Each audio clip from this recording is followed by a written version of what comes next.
Bonjour, je suis Justine de la commission animation de la municipalité de Châtillon et je vais vous parler du spectacle Dancing Spirit de la compagnie L'Âme qu'on programme à Châtillon le 8 octobre à 16 h sur le parking de la salle des fêtes. Alors qu'est-ce qui vous a motivé à prendre la décision de faire venir la compagnie L'Âme et son spectacle Dancing Spirit au village en octobre? Quelles sont vos attentes vis-à-vis de cet événement? Alors, au sein de la commission animation, on a eu envie de faire venir un spectacle au mois d'octobre. En fait, avant, le village était adhérent d'une association qui s'appelait le CCAB et qui programmait des spectacles dans le village. Cette association n'existe plus, il n'y a plus de spectacles de programmés. Et on s'est dit que ça pourrait être sympa de renouveler en fait, la programmation de spectacles au sein du village.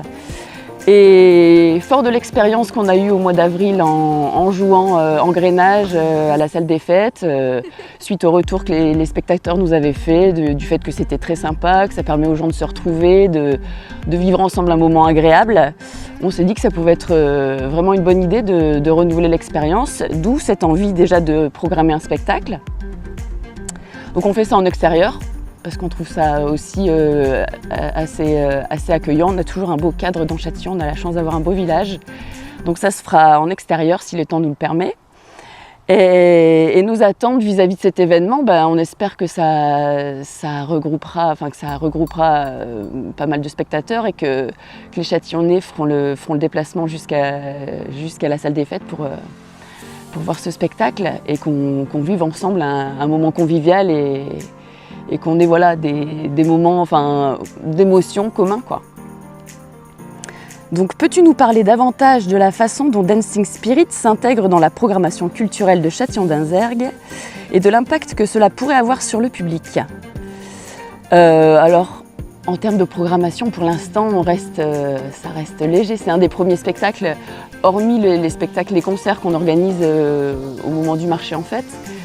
C'est peut-être un des premiers vrais spectacles de théâtre qu'on programme. Donc pour l'instant, s'intégrer dans une programmation culturelle, j'espère que c'est le début d'une longue lignée d'autres spectacles et qu'on pourra en programmer d'autres si on sent qu'il y a un engouement et que le public afflue en masse.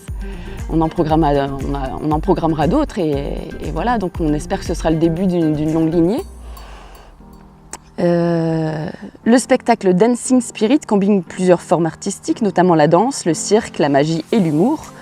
Comment espères-tu que ce mélange unique d'art divertisse et engage le public local? Alors oui, Dancing Spirit, c'est un spectacle qualifié de circo-burlesque. En fait, c'est un petit clin d'œil au film Dirty Dancing. Même si les gens n'ont pas le clin d'œil, c'est tout à fait possible de voir et d'apprécier le spectacle sans avoir la référence. C'est un spectacle tout public, donc c'est aussi ça qui était important à nos yeux, c'était de pouvoir programmer un spectacle qui puisse être apprécié par toute la famille, en fait, qui est aussi bien les enfants que les adultes. Donc il y a à la fois effectivement du cirque, donc il y a la performance du circassien, il y a beaucoup d'humour, parce que c'est un duo, sa partenaire est vraiment axée sur un jeu très burlesque, plutôt clown, qui est vraiment très, très drôle. Et il y a aussi cette notion de performance et il y a vraiment le clin d'œil au film Dirty Dancing. Donc on a ces espèces de deux personnages blonds à l'américaine qui jouent et qui enchaînent les numéros pour finir par se retrouver comme Patrick Swayze et sa partenaire là, dans le film, je ne sais plus comment elle s'appelle. C'est Bébé le personnage, mais je ne sais plus le nom de la comédienne.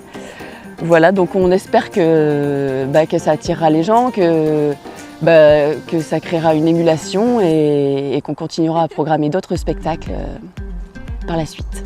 Allez, on compte sur vous!